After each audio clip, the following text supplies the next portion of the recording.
Hello everyone. Today we're going to go over how to draw a cat's face. First we're going to have to go over the realistic proportions of a cat, and then we can try and add some stylization later on. We want to first start by drawing the realistic cat proportions because in order to stylize, we really still need to know the underlying basic proportions that a cat has. But before we start, if you want to see more tutorials like this one, make sure to subscribe to the XPPen channel. You can follow along with my sketch if you want, but if you're going to be drawing a cat yourself, I highly suggest you get a reference alongside your drawing to help get you a more accurate looking sketch. It takes a real long time to fully master drawing a specific object, so unless you've only been drawing cats every time you draw, don't be afraid to pull up a good reference. I mean, for this tutorial, I looked up orange tabby cats so that I could better teach the proportions to you guys. Okay, so whenever you're going to start a drawing or painting, you want to first break down the figure into its largest shapes. So in this case for the cat, we can simply define the head as a nice large circle. And then we can add some triangles for the ears. Then we just want to add some guidelines to divide the face in 4. One thing I want you to notice is how the cat ears are not perfect triangles, and that the circle for the head is just ever so slightly squashed down into an oval. One common issue is that most people will draw their shapes too rigid for an organic structure. You can have rigid shapes, it just has to make sense for what you're drawing. So for example, when you're drawing a table, having a nice sharp rectangle makes sense, but for when you're drawing a realistic cat face, it doesn't really make sense to have a square.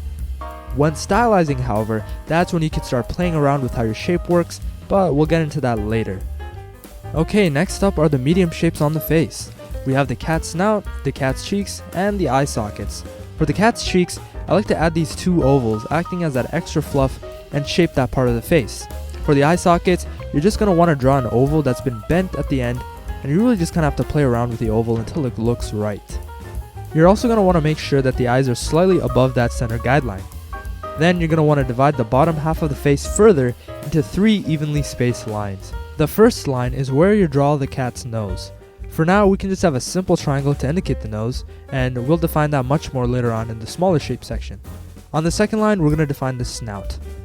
Draw a line for the mouth, and then draw these 2 L shapes coming from the nose. This will give us the indication of that snout. Finally, we can just add the chin following the original circle, of course with some jagged lines to indicate a fur texture. So adding those medium shapes really helped us break down the larger shapes and really start to tie down the drawing. After this point, hopefully you can really start to identify the features of a cat. Okay, now moving on to the smaller shape section. For the smaller shapes, I start with drawing the eyeballs. Notice how they take up 90% of the eye socket. In fact, you can barely see the whites of the eyes in most cats, and all you can really see are the actual eyeballs. Oh, and by the way, if you notice, I sort of cheated and added these little ovals in as an indicator for the eyebrows in a cat's fur pattern in the medium shape section, but really those probably belong in the smaller shape section. Anyways, we're going to go back to the nose and make it more cat-like. Basically, you start by adding the nostrils as even smaller triangles and then start shaping the nose into a T shape, a bubble letter T shape. As you can see, I'm now adding all the fur details with just little spiky lines to make the face feel furry. I'm not drawing every single hair, but just adding lines here and there to indicate the fur. Plus, it's only a sketch, so a lot of the times doing too much here will mess you up when you start painting with color. Finally, you can add whiskers coming out of the cat's snout. A couple of lines will do the trick. Oh, and before we move on, I want to talk about using the liquify tool. With the liquify tool selected, I can move the lines by dragging them across the page, which helps me just adjust the sketch without having to erase and redraw parts of the cat. Anyway, there were some areas in the face that were slightly unbalanced and asymmetrical, so I used the liquify tool to drag them into place. At this point, with the facial features down, we can start to add the patterns of a cat. And again, for reference, we're looking at an orange tabby cat. So I add slight lines to indicate the direction of the fur first. Then, on an orange tabby cat, they have this pattern on their foreheads, and again, since this is a sketch, I'm keeping it simple and just indicating the actual design. For thicker areas, I add another line to fill out the shape. The lines are still shaky/spiky, but now they actually have a shape instead of just being a line. And there you have it, that's basically all we need to do for a realistic cat face. Now that you have the basic understanding of the facial structure of a realistic cat, we can start to bend the rules and stylize the features how we want to. So for the first stylized sketch, I'm going to be going for an overly cute cat. And to do this, we're going to want to draw in a way that emphasizes cuteness. Now, what do I actually mean by that? Well, one thing to understand is that the key to stylization is actually shapes. Remember how I talked about large, medium, and small shapes while drawing the realistic cat? To stylize, we need to try and experiment with how much we can change those original shapes, those original large, medium, and small shapes, so that the drawing still looks like a cat, but is now much more representational, and not just a copy of a cat we see in real life. To get the cuteness factor we're looking for, all the shapes that I'll be drawing will have a rounder, more soft edge compared to the original shapes. The reason circles are more inviting is because of the lack of hard edges that triangles and squares might have. Those shapes also give off their own unique feeling to the viewer, but that could be a topic of an entirely separate video. If you want a quick crash course on shape language, you can just take a look at the Walt Disney Company Shape Language resource. It's a condensed couple of pages, but it really just gives you the essential on shape language. Okay, back to stylization. As you can see, the head shape is basically a perfect circle, the triangles are now a lot rounder, and the eyes have also become almost perfect circles. I also curved the mouth up to create almost a W shape to emphasize cuteness. For the fur pattern, we still want to follow the same path, but I just didn't emphasize the thick portions of the dark fur and just used lines to insinuate them. And last but not least, I filled the eyeball and added this really bright, satisfying highlight. Boom, now we have a round, cute, stylized cat. Okay, now I just want to try and play around and try and draw a bored / more aloof cat. So this time, instead of using a circle, we're actually going to be starting off with a rounded rectangle shape for the head. Squares and rectangles are hard, strong, and rigid, which better fits the aloof cat we're looking for. But obviously, since it's still a cat, we just need to round those edges out to make sure it doesn't become a little too far for my liking. For the eyes, I turned the oval into almost two triangles, and that's because triangles are more sly and cunning. These are generalizations of the shape language, but they're useful guides when deciding how you want to push shapes to convey a certain feeling. And notice how for each feature that the shape almost loses all the roundness found in the first stylized cat, and the result is a lot more of a grumpy cat. As you can see, the triangles are sharper on the ears, the nose becomes a less bubbly T-shape, and has a lot sharper edges. Oh, and you can see how I turned the cat's eyes into triangles. One part of that decision is that cats' eyes get really big when they're excited, which often makes them appear a lot cuter, but then when cats' eyes shrink, it usually means that they're calm or they face danger. So I'm sort of representing that, but also shape language like I was talking about earlier. Circles are soft and cute, while triangles are just more sly. Finally, I finished adding the fur details, still following the basic simple jagged lines here and there to indicate texture. Okay, with all three versions of the cat's face, hopefully you can now see how we changed the base shapes to stylize the cat from its realistic proportions to an overly cute round version, and then finally to a more grumpy, aloof cat. Well, with that out of the way, now that we know how to draw a cat, let's actually start coloring one. Okay, so we've basically already drawn the cat, or we've learned how to draw a cat, so I'm just going to zoom through these portions, but as you can see, I'm just drawing slightly off angle where the cat is slightly facing away from the camera. To do this, after drawing my circle, I put my guidelines curving around the face slightly off the center line. And also be sure to have the guidelines wrap around the face. One mistake I see is that the artist won't really draw the bend and just draw a straight line through the guidelines, which doesn't really help you follow the 3D perspective that a face might have when it's turning away. Remember, as the cat's head starts to turn away, you'll see less of the features on that side, or at least in this case, the angle of the shapes just start bending over towards that side. And of course, this is just stuff you'll learn as you keep drawing things in perspective, and as you draw more and more, you'll get better at learning how things move and how shapes bend. Another trick to learn to fix perspective errors is to flip your canvas so that you can spot your mistakes easier when you're drawing. And as you can see, I do it a lot because I'm just trying to get a better understanding of how to balance the cat's face.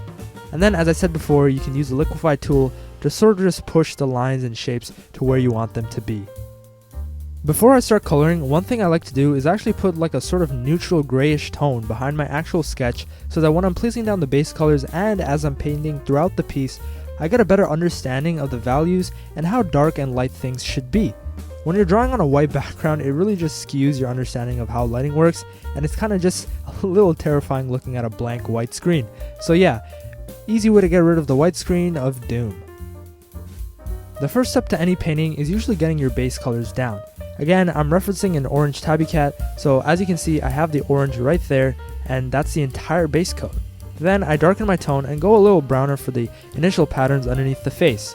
One thing I want y'all to keep in mind is that as I'm painting, I'm still thinking about large, medium, and small shapes.